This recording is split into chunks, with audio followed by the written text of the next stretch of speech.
बैसाख पूर्णिमा सत्यनारायण व्रत कथा। जय श्री कृष्णा। राधे राधे प्यारे भक्तों, आज बैसाख मास की पूर्णिमा है। सत्यनारायण भगवान की जय हो।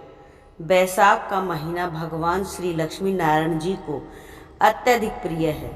वैसे तो पूरे बैसाख मास में श्री सत्यनारायण भगवान की कथा को सुनने से अनंत फलों की प्राप्ति होती है, किंतु बैसाख पूर्णिमा के दिन श्री सत्यनारायण भगवान की कथा को सुनने से मनुष्य के सभी पाप और संकट कट जाते हैं तथा सभी मनोकामनाएं पूरी होती हैं। तो आइए आज बैसाख पूर्णिमा के दिन भगवान श्री लक्ष्मी नारायण जी के चरणों का ध्यान करते हुए बड़ी ही श्रद्धा और प्रसन्नचित मन से श्री नारायण भगवान का ध्यान करते हुए हम कथा को सुनते हैं। इस कथा को पूरा अवश्य सुनिएगा, तभी भगवान श्री सत्यनारायण जी और माता लक्ष्मी जी की कृपा होगी और आपकी सभी मनोकामनाएं पूर्ण होंगी। एक बार प्रेम से बोलिए श्री सत्यनारायण भगवान की जय हो। पौराणिक कथा के अनुसार एक समय की बात है, नैमिषारण्य तीर्थ में शौनक आदि 88,000 ऋषियों ने श्री सूत जी से पूछा, हे प्रभु, इस कलयुग में वेद विद्या रहित मनुष्य को प्रभु भक्ति किस प्रकार मिल सकती है तथा उनका उद्धार कैसे होगा। हे मुनि श्रेष्ठ, कोई ऐसा तप बताइए जिससे थोड़े समय में ही पूर्ण फल मिले और मनवांछित फल भी मिल जाए। इस प्रकार की कथा सुनने की हम इच्छा रखते हैं।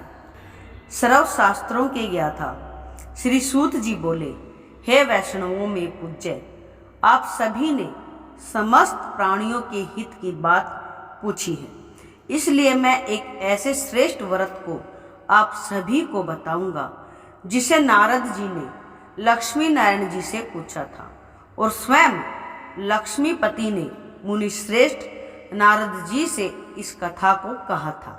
आप सब इसे ध्यान से सुनिए। एक समय की बात है, योगी राज नारद जी दूसरों के हित की इच्छा के लिए अनेकों लोकों में घूमते हुए मृत्यु लोक में आ पहुंचे। यहाँ उन्होंने अनेक योनियों में जन्मे प्राय सभी मनुष्यों को अपने अपने कर्मों द्वारा अनेकों दुखों से पीड़ित देखा। उनका दुख देख नारद जी सोचने लगे, कैसा यत्न किया जाए जिसके करने से निश्चित रूप से मानव के दुखों का अंत हो जाए। इसी प्रकार मनन करते हुए वह विष्णु लोक में गए। वहां वह देवों के ईश नारायण की स्तुति करने लगे, जिनके हाथों में शंख चक्र गदा और पद्म थे और गले में वरमाला पहने हुए थे। स्तुति करते हुए नारद जी बोले, हे भगवान, आप अत्यंत शक्ति से संपन्न हैं। मन तथा वाणी भी आपको नहीं पा सकती। आपका आदि मध्य तथा अंत नहीं है। निर्गुण स्वरूप सृष्टि के कारण भक्तों के दुख को दूर करने वाले हैं। आपको मेरा नमस्कार है। नारद जी की स्तुति सुनकर विष्णु भगवान बोले, हे मुनि श्रेष्ठ, आपके मन में क्या बात है? आप किसी के काम के लिए पधारे हैं, उसे निसंकोच कहिए। इस प्रकार नारद जी बोले कि मृत्यु लोक में अनेक योनियों में जन्मे मनुष्य अपने कर्मों के द्वारा अनेक दुखों से दुखी हो रहे हैं। हे नाथ, आप मुझ पर दया रखते हैं तो बताइए कि वह मनुष्य थोड़े प्रयास से ही अपने दुखों से कैसे छुटकारा पा सकते हैं। तब भगवान श्री हरि बोले, नारद, हे नारद, मनुष्यों की भलाई के लिए तुमने बहुत ही अच्छी बात पूछी है, जिसके करने से मनुष्य मोह से छूट जाता है। वह बात मैं तुमसे कहता हूँ, उसे ध्यान पूर्वक सुनो। स्वर्ग लोक व मृत्यु लोक दोनों में एक दुर्लभ उत्तम व्रत है जो पुण्य देने वाला है।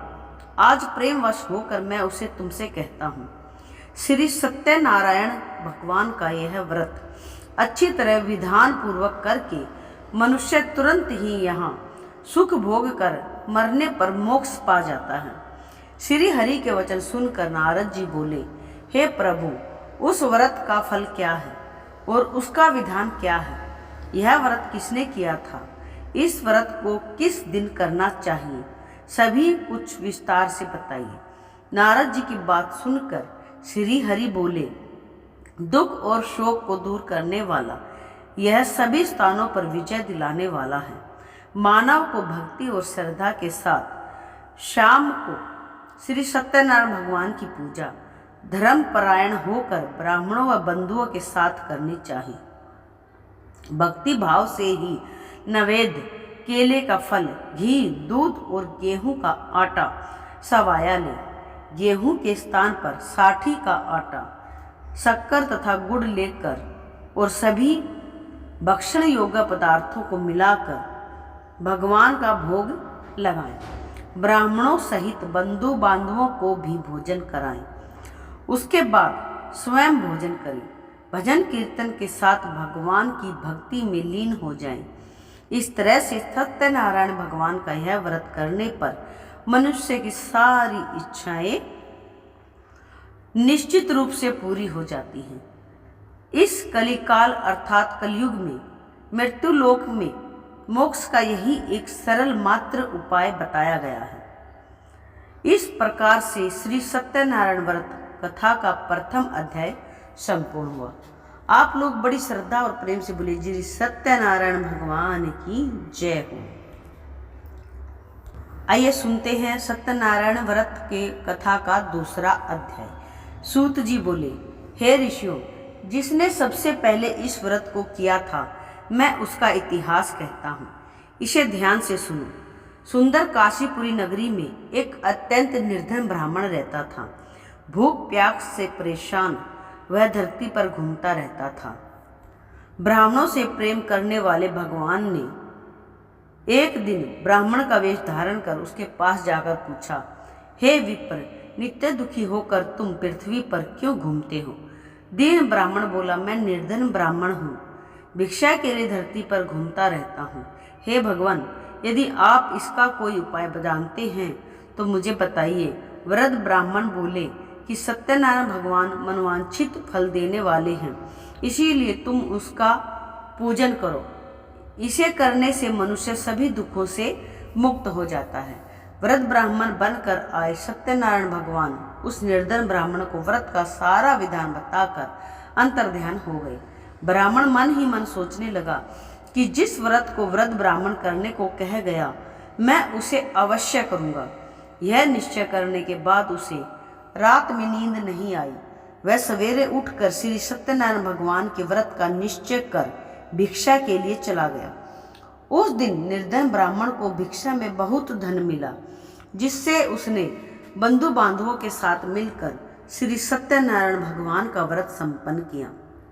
भगवान सत्यनारायण का व्रत संपन्न करने के बाद वह निर्धन ब्राह्मण सभी दुखों से मुक्त हो गया और अनेक प्रकार की संपत्तियों से युक्त हो गया। उसी समय से यह ब्राह्मण हर माह इस व्रत को करने लगा। इस तरह से सत्यनारायण भगवान के व्रत को जो मनुष्य करेगा, वह सभी प्रकार के पापों से छूटकर मोक्ष को प्राप्त होगा। जो मनुष्य इस व्रत को करेगा, वह सभी दुखों से मुक्त हो जाएगा। सूत जी बोले, इस तरह से नारायण जी को कहा, श्री सत्यनारायण व्रत को मैंने तुमसे कहा। हे विप्रो, मैं अब और क्या कहूँ? ऋषि बोले, हे मुनिवर, संसार में उस विप्र से सुनकर और किस किस ने इस व्रत को किया, हम सब इस बात को भी सुनना चाहते हैं। इसके लिए हमारे मन में श्रद्धा का भाव है। सूत जी बोले, हे मुनियों, जिसने इस व्रत को किया वह अब सुनो। एक समय वही विप्र धन और ऐश्वर्य के अनुसार अपने बंधु बांधवों के साथ इस व्रत को करने की इच्छा से तैयार हुआ। उसी समय एक लकड़ी बेचने वाला बूढ़ा आदमी आया और लकड़ियां बाहर रखकर अंदर ब्राह्मणों के घर में गया। प्यास से दुखी लकड़हारा उन्हें व्रत करते देख प्रणाम कर पूछने लगा कि आप यह क्या कर रहे हैं तथा इसे करने से क्या फल मिलेगा। कृपया मुझे बताइए। ब्राह्मण ने कहा कि हे राजन, सब मनोकामनाओं को पूरा करने वाला यह व्रत सत्यनारायण भगवान का व्रत है। इनकी कृपा से ही मेरे घर में धन धान्य आदि की वृद्धि हुई है। विप्र से सत्यनारायण व्रत के बारे में जानकर लकड़हारा बहुत प्रसन्न हुआ। चरणामृत लेकर वह प्रसाद खाने के बाद अपने घर गया। लकड़हारे ने अपने मन में संकल्प लिया कि आज लकड़ी बेचने से जो धन मिलेगा मैं उसी से सत्यनारायण भगवान का उत्तम व्रत करूंगा। मन में इस विचार को लेकर बूढ़ा आदमी सिर पर लकड़ियां रखकर उस नगर में बेचने गया जहां धनी लोग ज्यादा रहते थे। उस नगर में उसे अपनी लकड़ियों का दाम पहले से 4 गुना अधिक मिला। बूढ़ा प्रसन्नता के साथ दाम लेकर केले, शक्कर, घी, दूध, दही और गेहूं का आटा लिया और सत्यनारायण भगवान के व्रत की अन्य सामग्री लेकर अपने घर गया। वहां उसने अपने बंधु बांधवों को बुलाकर विधि विधान से सत्यनारायण भगवान का पूजन और व्रत किया। इस व्रत के प्रभाव से वह बूढ़ा लकड़हारा धन, पुत्र आदि से युक्त होकर संसार के समस्त सुख भोग कर अंतकाल में बैकुंठ धाम चला गया। इसी प्रकार श्री सत्यनारायण व्रत का कथा का दूसरा अध्याय संपूर्ण हुआ। आप लोग बोलिए श्री सत्यनारायण भगवान की जय हो। अब सुनते हैं श्री सत्यनारायण भगवान व्रत कथा का तीसरा अध्याय। सूत जी बोले, हे श्रेष्ठ मुनियों, अब आगे की कथा कहता हूँ, उसे ध्यान पूर्वक सुनिए। प्राचीन काल में उल्कामुख नाम का एक बुद्धिमान राजा था। वह सत्यवक्ता और जितेंद्रिय था। प्रतिदिन देव स्थानों पर जाता और निर्धनों को धन देकर उनके कष्ट दूर करता था। उसकी पत्नी कमल के समान मुख वाली तथा सती साध्वी थी। भद्रशलाला नदी के तट पर उन दोनों ने श्री सत्यनारायण भगवान का व्रत किया। उसी समय साधु नाम का एक वैश्य आया। उसके पास व्यापार करने के लिए बहुत सा धन भी था। राजा को व्रत करते देख वह विनय के साथ पूछने लगा, हे राजन, भक्ति भाव से पूर्ण होकर आप यह क्या कर रहे हैं? मैं सुनने की इच्छा रखता हूँ, इसीलिए आप मुझे बताने का कष्ट करें। राजा बोला, हे साधु, अपने बंधु बांधवों के साथ पुत्र आदि की प्राप्ति के लिए एक महाशक्तिशाली श्री सत्यनारायण भगवान का व्रत और पूजन कर रहा हूँ। राजा के वचन सुन साधु आदर से बोला, हे राजन, मुझसे इस व्रत का सारा विधान कहिए। आपके कथा अनुसार मैं इस व्रत को करूँगा। मेरी भी संतान नहीं है और इस व्रत को करने से निश्चित रूप से मुझे संतान की प्राप्ति होगी। राजा से व्रत का सारा विधान सुनकर व्यापार से निवृत्त होकर वह अपने घर गया। साधु वैश्य ने अपनी पत्नी को संतान देने वाले इस व्रत का वर्णन कह सुनाया और कहा, जब मेरी संतान होगी तब मैं भी इस व्रत को अवश्य करूँगा। साधु ने इस तरह के वचन अपनी पत्नी लीलावती से कहे। एक दिन लीलावती पति के साथ आनंदित होकर सांसारिक धर्म में परिवर्तित होकर श्री सत्यनारायण भगवान की कृपा से गर्भवती हो गई। 10वें महीने में उसके गर्भ से एक सुंदर कन्या ने जन्म लिया। दिनों दिन वह ऐसे बढ़ने लगी जैसे शुक्ल पक्ष का चंद्रमा बढ़ता है। माता पिता ने अपनी कन्या का नाम कलावती रखा। एक दिन लीलावती ने मीठे शब्दों में अपने पति को याद दिलाया कि आपने सत्यनारायण भगवान के जिस व्रत को करने का संकल्प किया था उसे करने का समय आ गया है।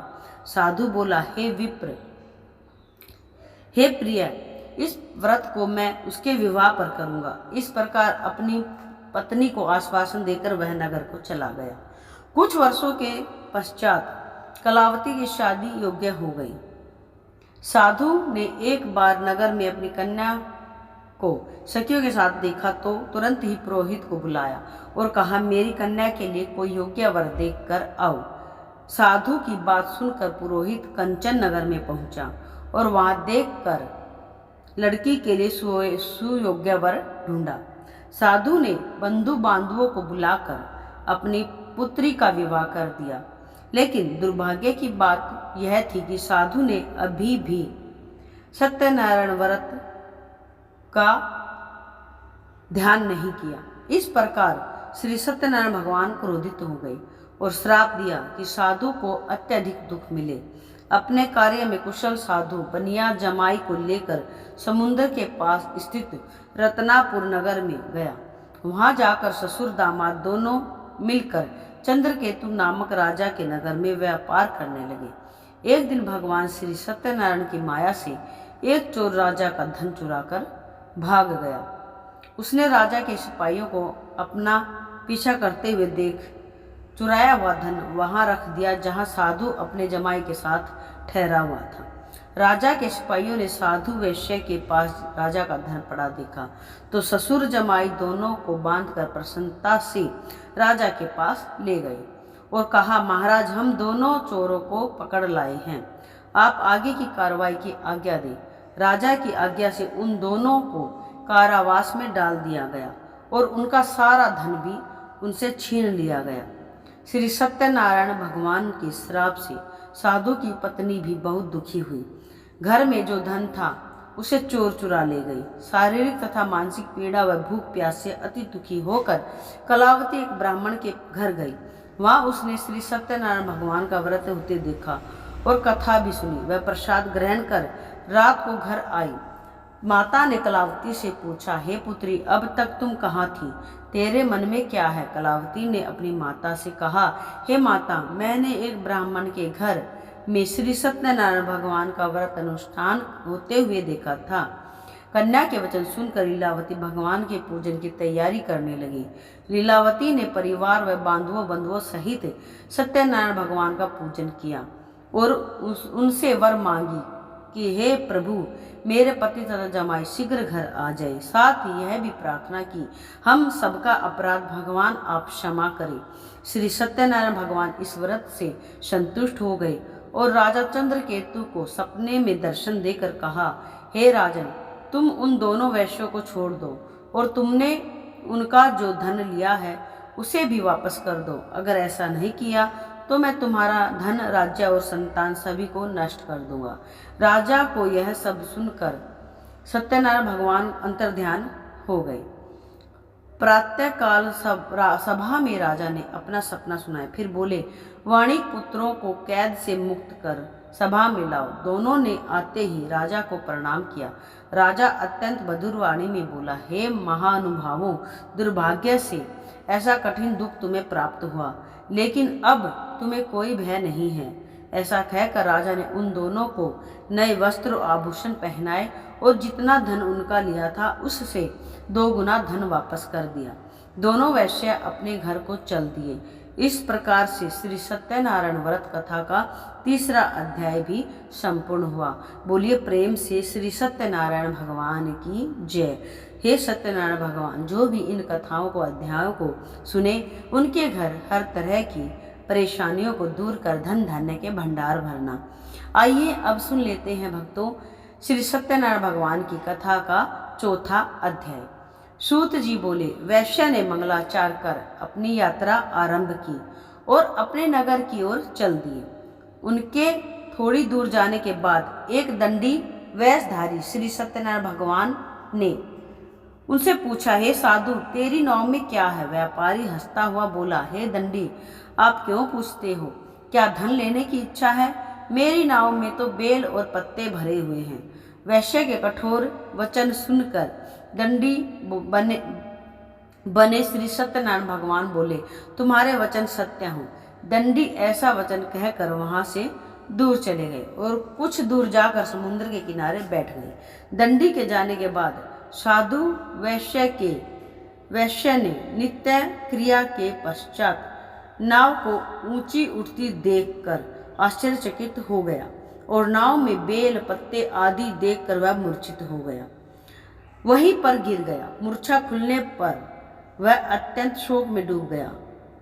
तब उसका दामाद बोला, पिताजी, आप शोक न मनाएं, यह दंडी का श्राप है, इसलिए हमें उनकी शरण में जाना चाहिए, तभी हमारी मनोकामना पूरी होगी। दामाद की बात सुनकर वह दंडी के पास पहुंचा और अत्यंत विनम्रता से एवं भक्ति भाव से प्रणाम करके बोला, हे महाराज, मैंने आपसे जो असत्य वचन कहे थे उनके लिए मुझे क्षमा करें, मैं अपराधी हूँ। ऐसा सुनकर महान शोकातुर होकर दंडी भगवान बोले, हे वणिक पुत्र, मेरी आज्ञा से बार बार तुम्हें दुख प्राप्त हुआ है, क्योंकि तुम मेरी पूजा से विमुख हुए।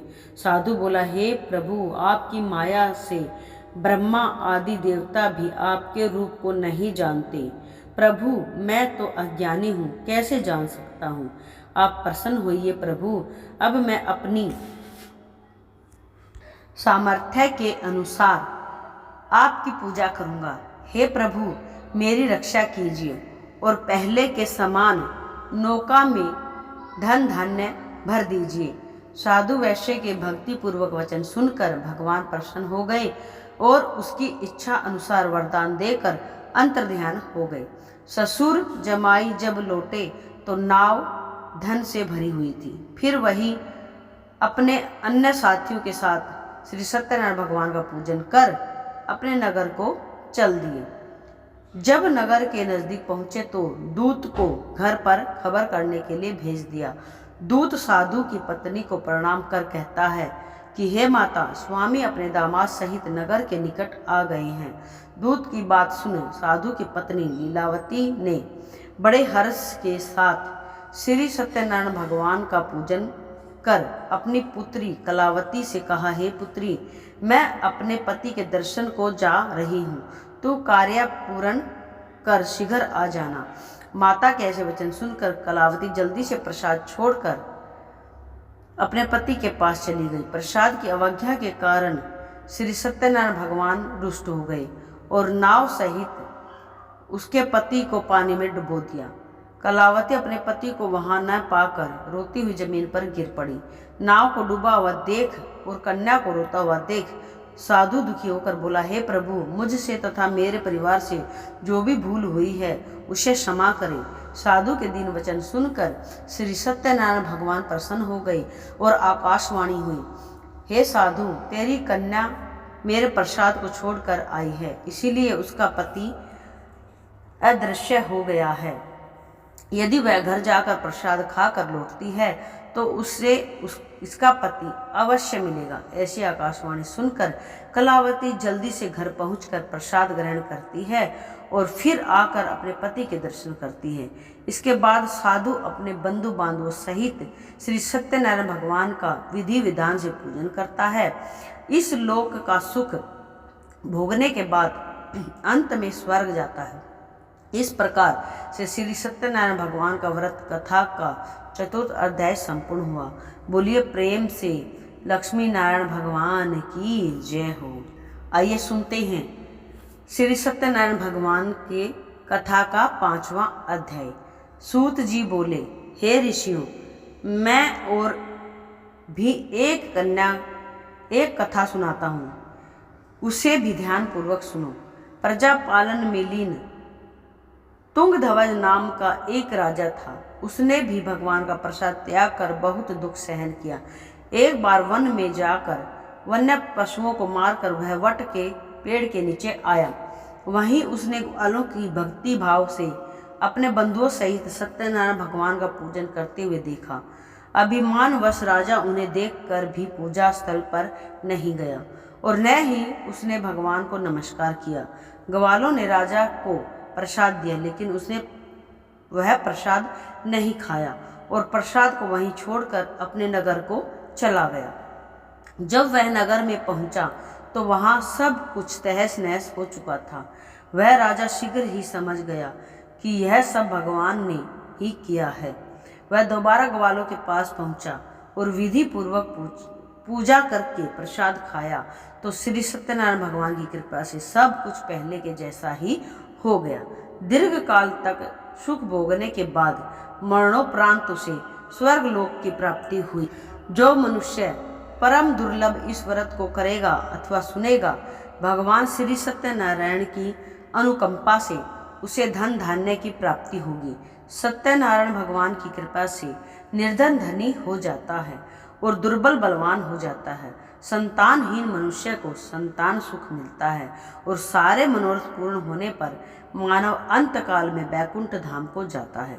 सूत जी बोले, जिन्होंने पहले इस व्रत को किया था, अब उनके दूसरे जन्म की कथा भी सुनिए। सतानंद नामक ब्राह्मण ने सुदामा के रूप में जन्म लेकर भगवान श्री कृष्ण की भक्ति पर कर मोक्ष प्राप्त किया। उल्कामुख नाम के महाराजा राजा दशरथ बने और श्री रंगानाथ का पूजन कर बैकुंठ को प्राप्त हुए। साधु नाम के वैश्य ने धर्मात्मा व सत्य प्रतिज्ञ राजा मोरध्वज बनकर अपने पुत्र को आरे से चीरकर मोक्ष को प्राप्त हुआ। महाराजा तुंगध्वज स्वयं भूमनु हुए। उन्होंने बहुत से लोगों को भगवान की भक्ति में लीन कर मोक्ष प्राप्त किया। लकड़हारा भील अगले जन्म में निषाद राजा हुआ, जिसने भगवान श्री राम के चरणों की सेवा कर मोक्ष प्राप्त किया। इस प्रकार श्री सत्यनारायण व्रत कथा का 5वां अध्याय भी संपूर्ण हुआ। बोलिए प्रेम से श्री सत्यनारायण भगवान की जय हो, लक्ष्मी नारायण भगवान की जय हो। प्रिय भक्तों, अगर आपने इस कथा को पूरा सुना है तो कमेंट करके आप जरूर बताएं और भगवान से प्रार्थना करती हूँ, जिन भी भक्तों ने इस कथा को पूरा सुना है, भगवान उनके सारे रोग दोष बुराइयाँ कलह कलेश सब खत्म करके उनके घर खूब धन धान्य के भंडार भरे और उनको भौतिक सुखों की प्राप्ति हो और शरीर में कभी किसी प्रकार का कोई कष्ट ना हो और निसंतान को संतान की प्राप्ति हो। प्यारे भक्तों, आज हम आपसे विदा लेते हैं, मिलते हैं जल्दी अगली वीडियो में। बोलिए लक्ष्मी नारायण भगवान की जय हो।